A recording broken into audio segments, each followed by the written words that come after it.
Hi, I'm Keegan. This is A Bunch of Gamers, and once again, we are back here with GM Talks talking about Curseborne. I am joined by Daniela. Danielle, but that's Danielle, okay. sorry. Sorry. You're but fine. You can call me D if that is easier. D, I don't know where I got Daniela. Just, it's been a It's long okay. day.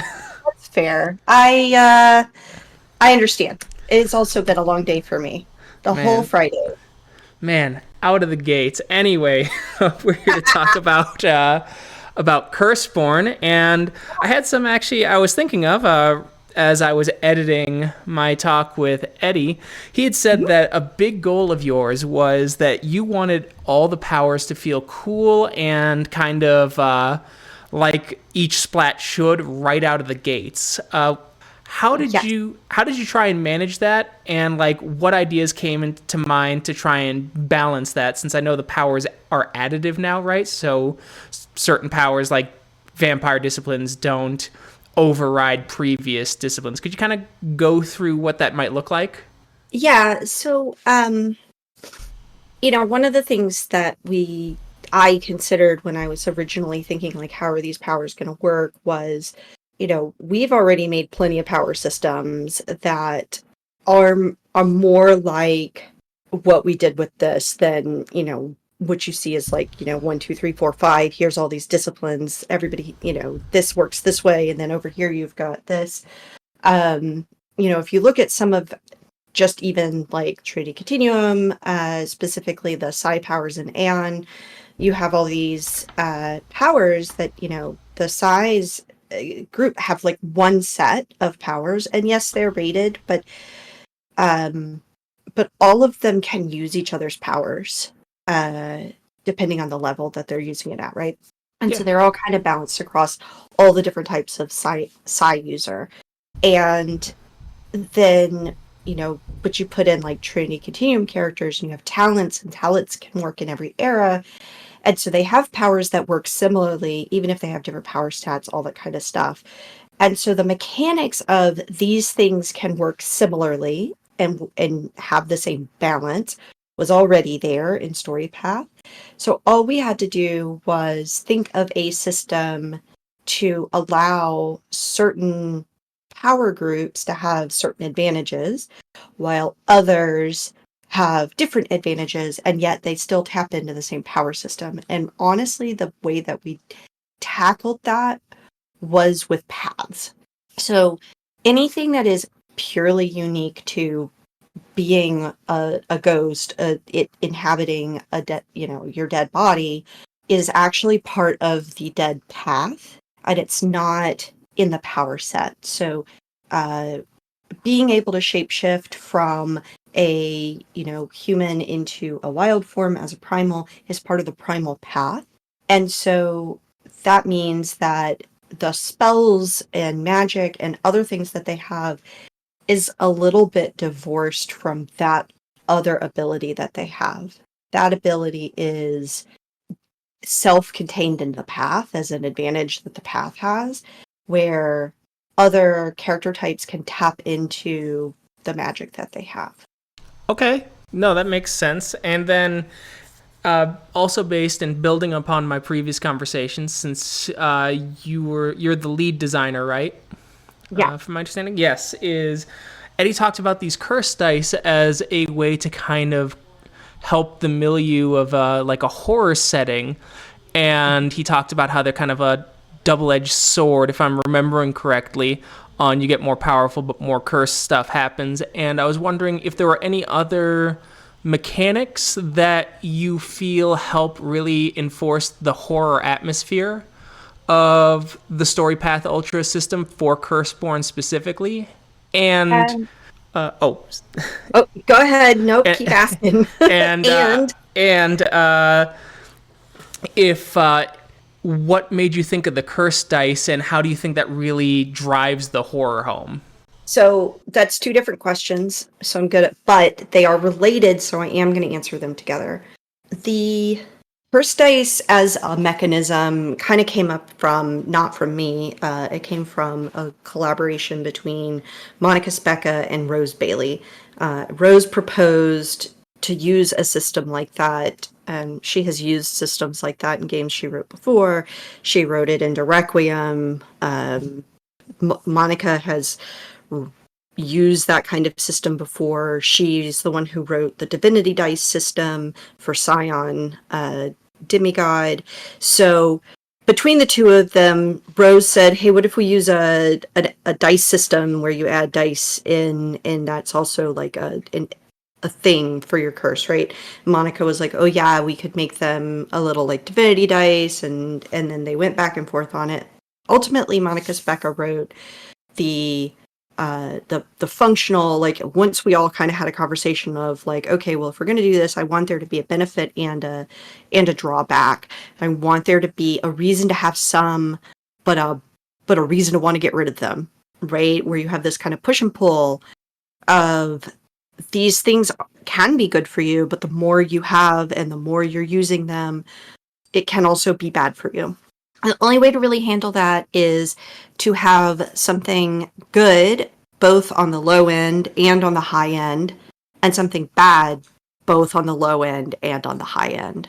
So there's not like an ideal number of curse dice to have. There's not, you don't want to hold on to them and hoard them, but you also don't want to spend them all out of your pool. And that is the goal. And that right there is kind of the driving force of reinforcing the factor, not necessarily of horror in specific, right? Like, it is a push-pull system designed to make you think twice / consider your actions before you either gain a new one or spend one to do a thing. It is about kind of a give and take and a power for consequence and things like that. So if you have a bunch of curse dice, having curse dice in your pool allows you to cast spells, either because you have a bunch in your pool and you need a bunch to be able to cast the spell, or because you have to spend them out of your pool, and whatever you're casting, you don't have a whole lot, but you've got to spend them away and you won't have as many as you just had after you've spent it. So you want to get them so that you can fuel your special powers. But when you have so many of them in your pool that you start risking weird stuff happening whenever you take certain actions. And so if you have curse dice in your pool and you either succeed, yay, or fail, yay, the more curse dice you have in your pool, the more likely it is that the curse dice will be showing hits or not showing hits on a success or a failure. And if that's the case, when something is checking for a curse effect, you could get a wicked success or a cruel failure, which can have narrative consequences, almost always narrative consequences.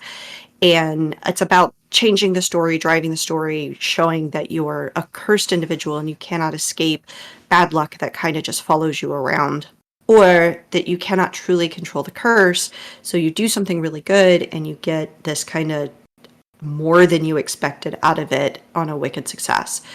So that kind of shows that you're always kind of tangling with something you cannot control and can hurt you. If you're like, well, then I'm just not going to have any in my pool, so I don't have to roll them, that's the way to handle that. Well, if you don't have any in your pool, your curse takes over. That's what triggers all of the lineages damnations, and essentially they're compelled to act in a certain way until they act a specific way which is usually not great for them and causes problems for them, to regain curse dice. And they cannot gain curse dice until they do the specific action. So they can't use their spells. They can't use most of their special abilities. They're just kind of in a really shitty state until they do something that has them regain a curse die. Every damnation has a specific trigger that they have to trigger, and it's usually not great for them. And so this is kind of the, oh, well, I just, I won't have any curse dice, okay, but it's also representing your control over the curse. Okay, and that makes me wonder, I had a longer conversation with James Sombrano on Werewolf 5th, and we talked about the implementation of feel-bad mechanics. How does this avoid the trap of being a feel-bad mechanic while still providing dramatic tension? So it is always your choice. You are never going to suddenly be affected by your damnation and have to do this thing unless you chose to spend a curse die. Now there are antagonists that can like make you spend additional curse die, but there are no antagonists that can just steal them from you. And that's on purpose because we don't ever want there to be a case where, oh, we took your last curse die, oh, now you have your damnation, you didn't have any control over it. It is always in the player's control of when they succumb to that. And if they decide they never want to succumb to that part, then they are risking whatever wicked success slash cruel failure might exist from having curse dice in their pool. And you may think, okay, well, that's not really an option, right? I don't have to deal that damnation. Honestly, wicked successes and cruel failures are always narrative consequences, and they're never immediate, like, oh, you're screwing you over. They should never be a feel bad mechanic. They should be a, oh man, where is this going to go next mechanic. It doesn't cause you to fail what you're trying to do. It doesn't cause you to act. It doesn't cause you to act in a way that you would not for your character, and instead creates a trouble or creates other, usually story guide controlled characters react a certain way to your character because of that. Okay. So they complicate your life, but they don't fuck you over. Cool. That's important because I've seen a couple feel bad mechanics recently, and so I'm just like, so I was curious about that aspect of it. So what would you say your favorite lineage is, or what are some unique things about the lineages? If you can't pick your favorite child, what's a unique thing from each lineage that you just really like? Yeah, I think that's a better question. I think much people keep asking like, "Ooh, what's your favorite?" And I love them all. I don't write things I don't love. So some of my favorite things from each lineage, let me just start at the top with the dead. So my favorite thing about the dead is that they can't die, not in any way that really matters. They can lose their kind of sentience. They can become like a normal phantasm and then get killed that way. But they're not actually dying. They're just kind of withering away into a lesser entity. And then at that point, they're not them anymore. But if you kill them, they're just a ghost. They're already dead. They're just already dead. There's nothing you can do to them that could hurt them worse than that. And I really like that because in some ways they describe that as part of their curse, that they just can't pass on. There's nothing they can do to end it, even if they wanted to. And that's a little dark if you think about it. Yeah. Which I really like. And then we move on to the hungry. And I think the thing I like the best about the hungry is that none of them are a stereotypical, like everybody's like, oh, well, they're bloodsuckers. Oh, they're vampires. Clearly, this is your vampire subtype. And they are. But one of the design goals for all of our lineages is that they're not just your run-of-the-mill Dracula. And I can make Dracula as a hungry, absolutely. But that's not the stereotype. That's not the basis of literally every character that comes from that lineage. They are instead, their motivation isn't just, oh, you're undead and you're, living your life and you kind of have to drink blood to survive. Literally, their motivation is, I am hungry at all times. I must stave off the insatiable hunger that I have at all times just to function. I am surviving so that I may give in to my hunger every now and then. It is a difference in perspective, right? It kind of puts that like, if you're playing a hungry, you should be thinking like a fat kid, like me. You should be always planning your next meal. Always in the back of your head planning your next meal. Man, I'm eating breakfast and I'm thinking about how to make lunch. That is to play a hungry. Okay. Then outcasts. Outcasts are really cool because they're neither here nor there. but they're maybe more grounded with like humanity than any of the other lineages. They know what it's like to be isolated. They know what it's like to be alone. They know what it's like to be scared of yourself. They know what it's like. They can identify with a lot of issues that normal people have because a lot of their issues relate pretty well to normal people issues. They're just on a supernatural level. So like, oh man, I don't like the way I look today, and I kind of, let myself go. I don't turn into a raging demon, but outcast you. So it's, it's interesting because it's the feeling of not belonging, but wanting to belong. It is, it is to play somebody who either tries too hard or has stopped trying, and just knows, I just don't belong here. But it's also, that cool demon power, angelic power element. So it's got like this angelic demon power fantasy tied to this. I'm not like anybody else, and nobody really gets me. Which I mean, I guess is every like anime protagonist. Uh,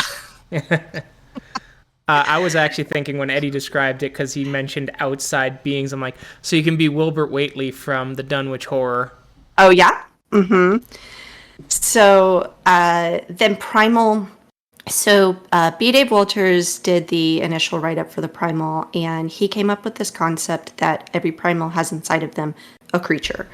And he did the initial write-up for this book, but we did a setting Bible previously where Neil Price had written kind of the setting Bible, and they have iterated and iterated on this. We want shifters, right? We want the stereotypical werewolf, if you were, but not everyone is a werewolf. They're going to have different animals.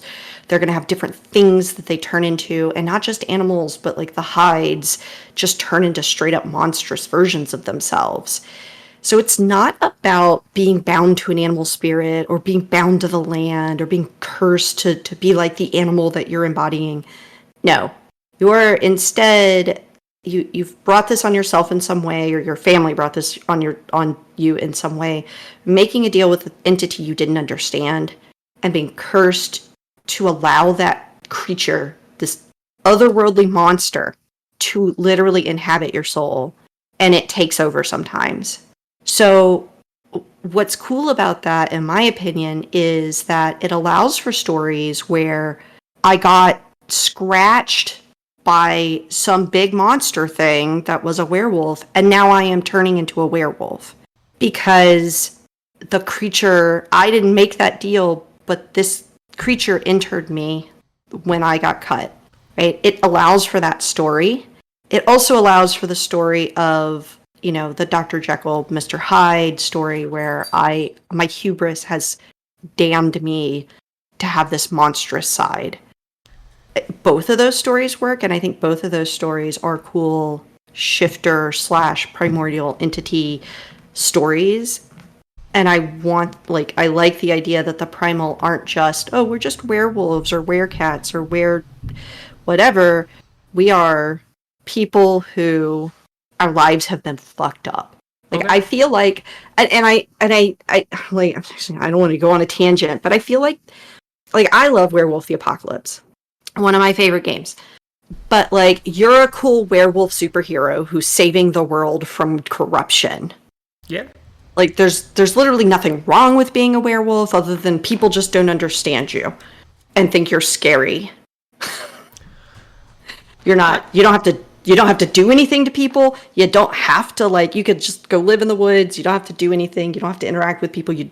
And you do lose control, but it's like, it's difficult to lose control.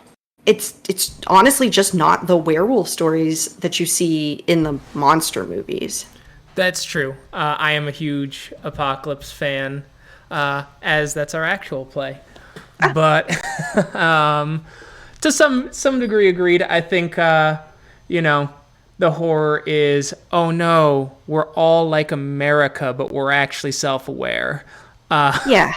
But no, I get what you're trying to say, and that is a different kind of story, and it reminds me of something from, I think it was, I can't remember, it was Shattered. It was one of the Chronicles of Darkness when it was still New World of Darkness supplements, where there was an option to play a werewolf type that is shifts under the moon and kills everything, or your health levels go down, and then you shift into a werewolf for one last hurrah, and you have no control over it.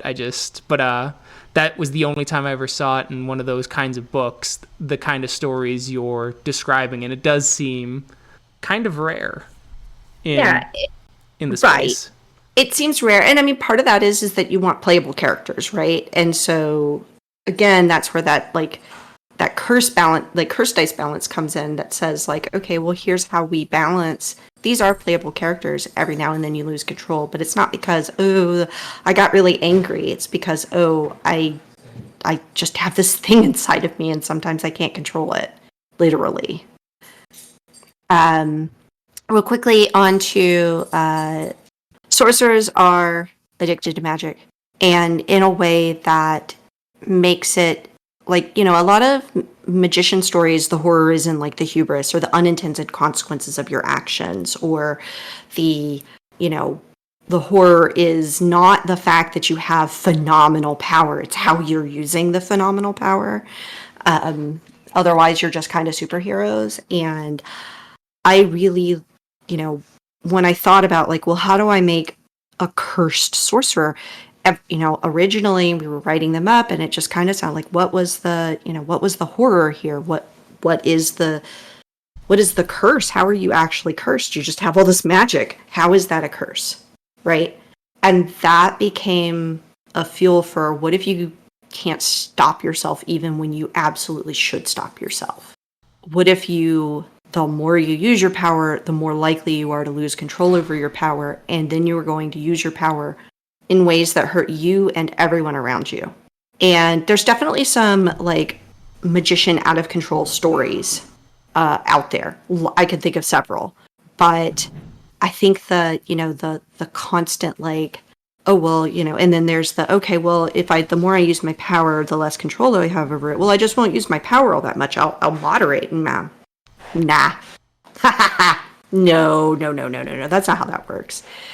You have to use your power. You are compelled to use it. And the more you use it, the less you can control it. Good luck. Have fun with that. That reminds me of what was that movie, The Coven, or something like Yes. that? Yes. Yes. Yeah, that is instantly what jumped to my mind Yeah. when describing them. So, I guess then next good question is: what are some of your inspirations for Curseborne? What did you draw from? Oh man. I know that we've like a different of us have answered this question so many times, and we always come up with like, oh well, this is kind of an inspiration, this is kind of an inspiration. Honestly, like I am drawing from being a horror fan ever since I was a small child. So, to think what are my inspirations and what am I drawing on is kind of all of that, which is not a great or helpful answer, but there are some current media things that I have thought about or considered when thinking like, oh, I want this family to work this way, or I want to represent this kind of way that, this monster gets represented. And some of them are like more recent TV shows like Vampire Diaries, and that's not recent anymore, but the originals and Vampire Diaries. And then there was this really crappy uh, Netflix show that only was around for like 2 seasons. And I'm trying to remember the name of it. I think it was like The Legacy or the something. Anyway, it was like about magicians. Um, but like you also find out that these magicians had turned themselves into shapeshifters, and then now the shapeshifters, like when they smell magic, can't control themselves. They turn into a like a werebeast and kill the magicians. And so it's kind of this werewolf versus sorcerer story, even though they wind up like making a super team together and dealing with like even worse sorcerers. But it's kind like it was kind of bad, but the meat of the ideas were cool. Yeah, I was gonna say the concept sounds good. It's always, I can't remember who said it, but someone said the best inspiration for good media is not other good media, it's bad media, or bad media because it was a good idea done poorly. Yes, yes. So I definitely have some of those that I'm not going to ask anybody to subject themselves to watching. Although that one's kind of like a fun, mindless thing that you can do, watch. But uh, I also think of like there are some Stephen King stories that I definitely draw on when thinking about the horrific aspect of, it's we're kind of pulling on street level things. There's a small town, there's a weird thing going on. Only a couple of people seem to notice it or have the time to care about it. And, or there's just, there's somebody in the story that just like knows more than you do, but is not going to help you. That kind of thing. So definitely there are some stories from Stephen King that really hit those notes pretty well, such as like It. I did reference at some point while we were talking about Curseborne Thinner, but that's not actually like it was kind of like how you can like just get cursed for something and not even realize that that's what just happened to you until you're like, oh man, what is this from? Oh, I was mean to somebody once in a road rage incident. Okay. Fuck me.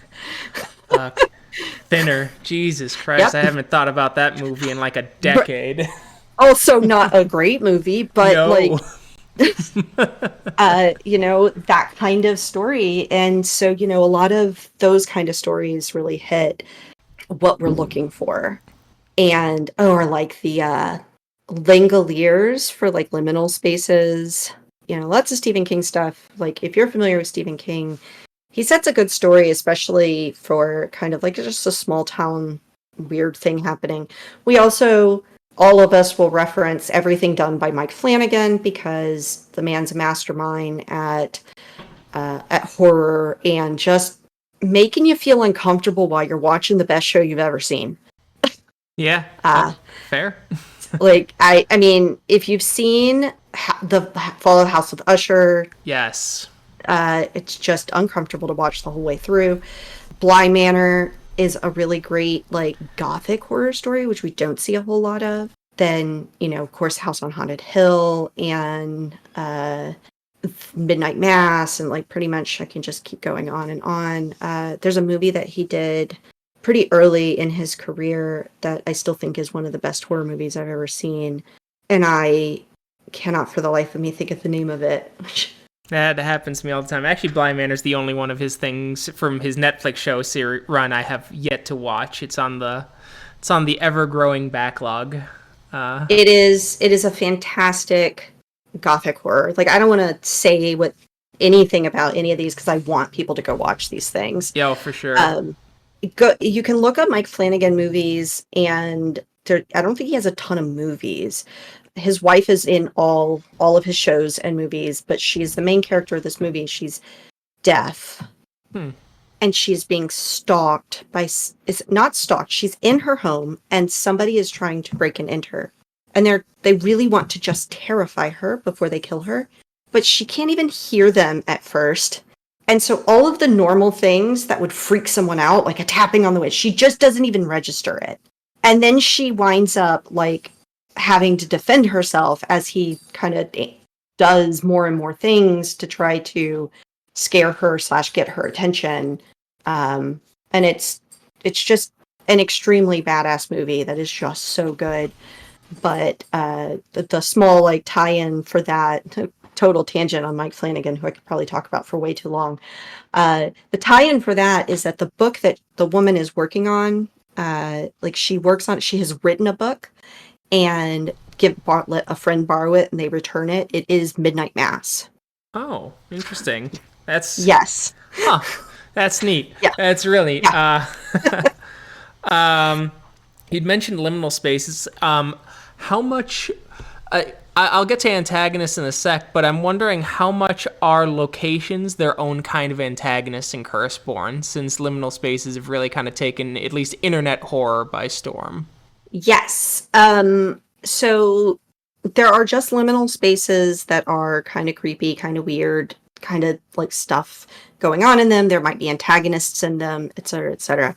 But we also have an antagonist type called a shattered space.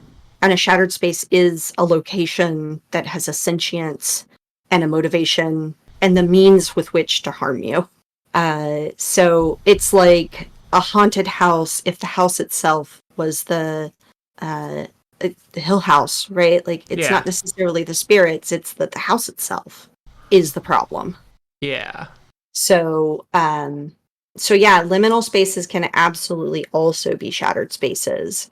Shattered spaces don't have to be in a liminal space or attached to a liminal space. They are somewhat considered subsets of liminal spaces if you were to like need to give a taxonomy to literally everything in the world, right? But the crossover between them is very strong. Uh, Effectively, they are similar types of things. It's just shattered spaces are literally entities that happen to also be a place. Yeah, and so to that, with taxonomy of antagonists, how are antagonists treated in this? Since just going off of the World of Darkness, since that's what my a vast majority of my audience would know, is that lost a lot of its horror because the antagonist became pretty cataloged, and you'd be able to understand everything for everything. What has Curseborne done to keep some of the antagonists unknown, and what kind of mysteries could players and story guides expect for with these antagonists? So, I mean, to say that all the antagonists are cataloged is definitely a misnomer. They're no more cataloged than every creepy pasta that could ever be conceived has been cataloged. They're no more cataloged than every weird, unexplained phenomena has been explained. Right? Sure. In the world of Curseborn, adversaries that are lineages, as we put it, you know, if other sorcerers, other hungry, other dead, absolutely exist. Right? And you're gonna run into those, and they may be main antagonists for a lot of different things. But outsiders, an entity from the outside, could literally be anything, and it could be something new you've never seen before. Is really easy to make antagonists in Storypath Ultra Curseborn. Uh, there's also kind of this element of some lineages may know more about certain antagonists because they wind up intersecting with them more often or being preyed on by them, where other lineages may not know shit about them. You know, there may be exorcists who spend all their time trying to find ghosts and send them on their way and keep attacking dead, thinking they're just a ghost they can send on their way, and have this insane arsenal that could deal with literally any accursed because the dead are accursed, may like come up on one of the hungry families that kind of deal a lot with ghosts, think they are dead, and then start attacking them. And that hungry has no idea what they're dealing with. Unless they have a dead around who goes, "Oh yeah, that's one of those guys." Got it. Okay, makes sense. So yeah, so there's things that, you know, you need to go to other people to find out about, or, you know, somebody might know about it, but it's not necessarily somebody who's going to tell you what they know or help you. Yeah, and okay, that does make sense. I can see that, and I kind of like that. I guess going back a little bit, I know that everything in the world of Curseborn has some sort of curse. What does that mean to you, and how does that inform how you write about the setting? So, I mean, it what it means to me is that, you know, when I think about a bad thing that could happen to a character that I'm thinking about or writing about or creating a situation, I always think, okay, well, what's the worst thing that could happen to them? And then I go, okay, now I got to make it worse than that because this world is cursed and they are cursed. So, like, if I think about what my worst day ever is, how do I make that worse? Right? Because, like, my worst day ever has nothing to do with being cursed. It may be the consequences of my actions, or it may just be coincidence, or it may, you know, it may be I was in the wrong place at the wrong time. And those aren't curses, those are just shit that happens to real people. So, how do I make that worse to show that the world is cursed? It's not just an explanation for the normal bad shit that happens in the world. Yeah. So I'm trying to, because I know I was coming up with another question, and I know that's a that's not She probably doesn't have a family favorite family in each of the I, lineages. So a favorite family, one from each of the lineages, I might actually be able to come up oh, with. okay, then that'll be my question. So I don't have to if you're willing to choose. I can try to do that. Let me see. For the dead, I think it's a toss up between the Mavens and the Furies. I like the Furies are kind of the character type archetype that I often play, where they're just angry and brash and don't think before they act and very emotional, and lash out at people and things like that. And I kind of like playing characters like that. So they're kind of, if I were gonna just throw together a character, I might make a Fury. The Mavens are then like the opposite of that, where they're super social, they're super happy-go-lucky. They just want you to have a good time. They just want you to have a cool experience. They're kind of, I guess, the bard or the jester or the character who is trying to be. There's some good in this world, and I need you to experience it so that I can siphon it from you. Isn't that the most wonderful thing in the world for both of us? Uh, it's not bleak. Don't think too hard about it. Then for the hungry, so I honestly really like the Iscariots. When we were talking about the different kinds of families, I was like, what if we have like some family who's just like, we are descended from Judas Iscariot. And they're not really, they just think they have to atone for his betrayal. And, there was a conversation, do we want to bring, these kind of real world historical figures that are tied to active, extremely active religions? And I said, yeah, fuck them.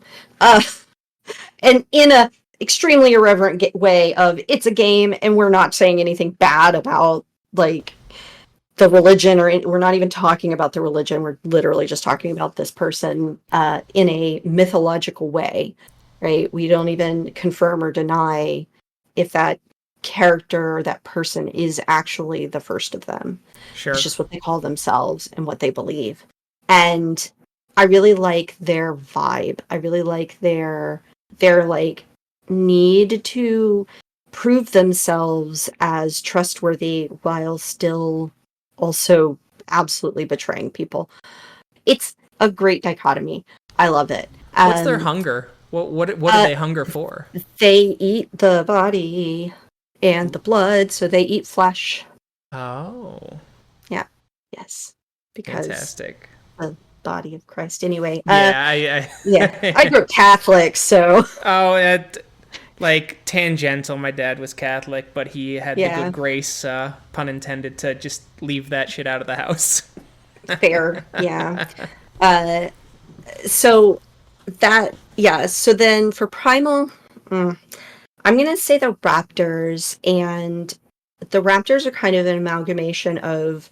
There were actually two families that were like a reptile family and a bird family that were like, why don't we just make it any like reptilian, avian? It encompasses more than just those, right? It's not about the animal that you're turning into. It's about what the creature wants you to do. And so when I was going through and saying, okay, it's the creature, your response to the creature and what the creature kind of, wants you to do and how it manifests as the curse for the primal and the way that they kind of created their families. It was like, okay, well, we have werewolves and they're territorial and they're, doing this. And we have the hides who are all about like discovery and invention and, bettering themselves and other people and transformation in weird fucking ways. And we had, the secretive kind of eight hands who are, information gatherers. I love an information gatherer. But the raptors are this kind of like, we are ancient, we've been around forever, and we can turn into big old dragons sometimes. And we allude to that. That's not actually a spell or an ability that they get at this moment. That's okay. It's coming. I just haven't figured out how to do it properly yet. I desperately want to. So it's gonna happen. Excellent.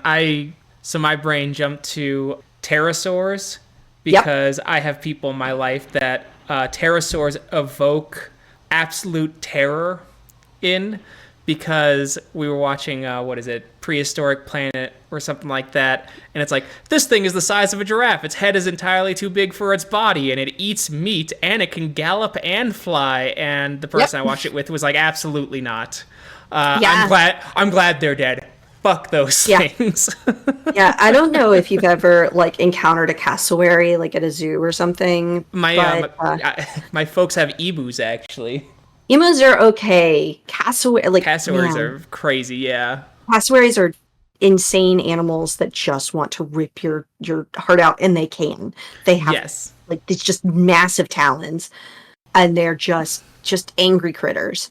So Chickens also want to do that. They just don't have the ability. So yeah, we making a bred it out giant, of them because they're awful creatures.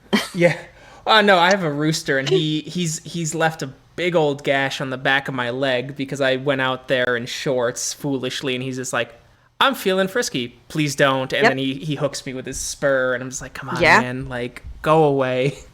Yeah, I had I did my, I don't know if I've ever talked about this where you've heard, but I did my graduate degree in animal sciences and Oh, nutrition, and I did a lot of work with chickens, and even just like literal like birds bred to sit and do nothing but eat and drink and get fat so that they can go off and be delicious chicken nuggets.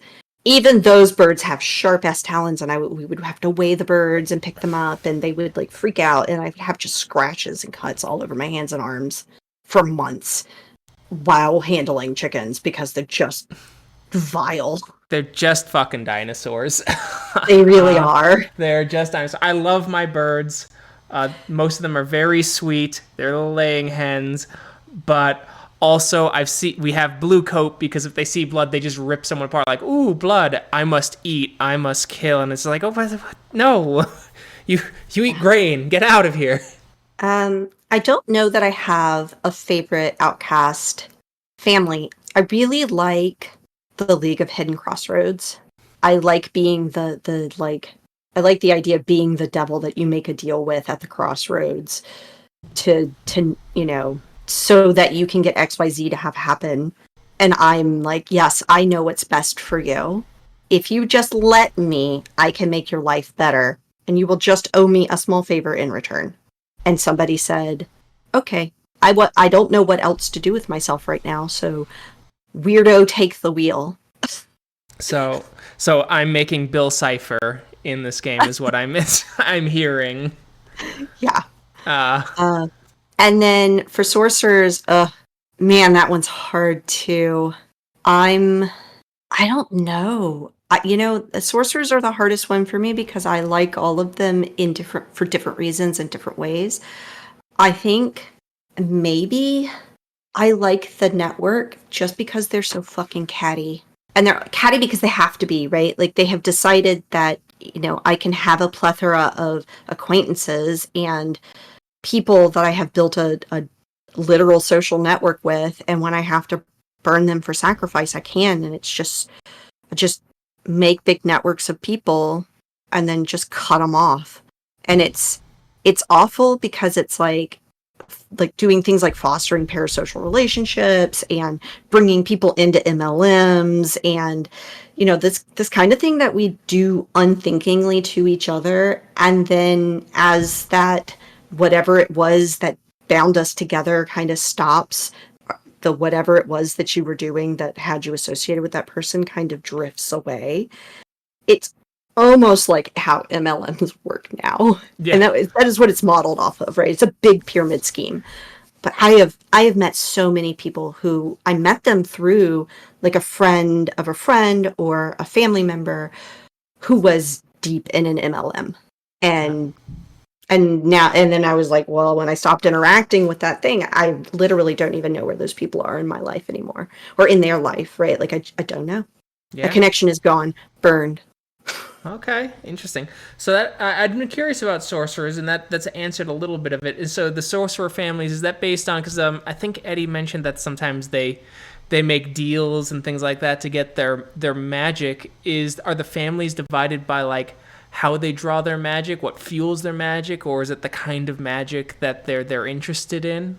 It's a little bit of both. So families in for sorcerers are probably weirdly the most political of the different family groups next to the hungry, where they have decided on a regular sacrifice that works. The curse doesn't care what you sacrifice. In fact, the curse would happily just eat you alive to give you the power that you're trying to take. If you don't offer the curse a sacrifice, it takes something in exchange, and it's often not a thing you want it to take. And so the sorcerers have learned, okay, well, we have to offer something, one, that the curse will accept, and two, that we can do regularly.